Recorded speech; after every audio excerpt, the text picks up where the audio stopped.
గురుభ్యో నమః. శ్రీ మహాగణాధిపతయే నమః. శ్రీ సరస్వత్యై నమః.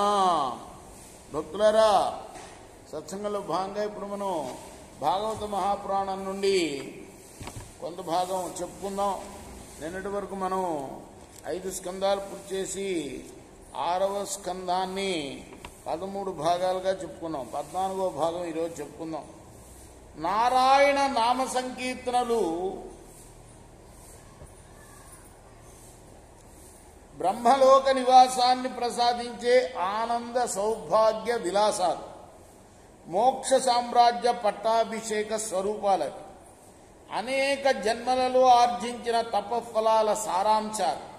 నారాయణ నామ సంస్మరణాలు పుణ్యాలకు పుట్టినిళ్ళు, సర్వదా సంరక్షకాలు, అభిమతార్థ ప్రదాయకాలు, అజ్ఞాన భంజకాలు, ఆర్తజన రంజకాలు. వేదాంత సారమైన అమృత పూరాన్ని అందించి శుభాన్ని చేకూర్చేవి ఏమిటయ్యా అంటే అవి హరినామ కీర్తనలే. ఇప్పుడే కదా భజన చేసుకున్నాం మనం కదా. వాసుదేవుని నామం కన్నా వాంఛనీయమైనది మరొకటి లేదు. అది నిఖిల పుణ్య మార్గాలకు నిలయం. అఖిల మునీంద్రుల యొక్క అంతరంగాలనే సరోవరాలే దానికి ఆలయం.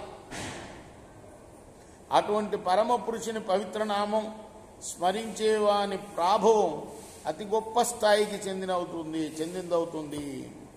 ఇతడు నారాయణ అని పిలిచినప్పుడు ఇతని హృదయం కుమారుని మీద ఆసక్తమై ఉన్నదని మీరు తలంపవద్దు. భగవంతుడైన విష్ణుమూర్తి పేరును ఏ విధంగా పలికినప్పటికీ వాసుదేవుడు రక్షకుడై అందులో ఉండనే ఉంటాడు. అందుకోసమే కదా మన పెద్దవాళ్ళందరూ దేవుడి పేర్లు ఎందుకు పెడతారు? దానికే పెడతారు. ఇప్పుడు వెర్రి పేర్లు ఏమిటో అసలు అర్థమే ఉండదు, పేర్లు పెడుతున్నారు. కానీ తన పూర్వీకుల పేర్లు అవి కూడా దేవుడి పేర్లే ఉంటాయి కదా. పూర్వీకుల పేర్లన్నా పెట్టేవాళ్ళు, ఇదివరకు దేవుడి పేరైనా పెట్టేవారు.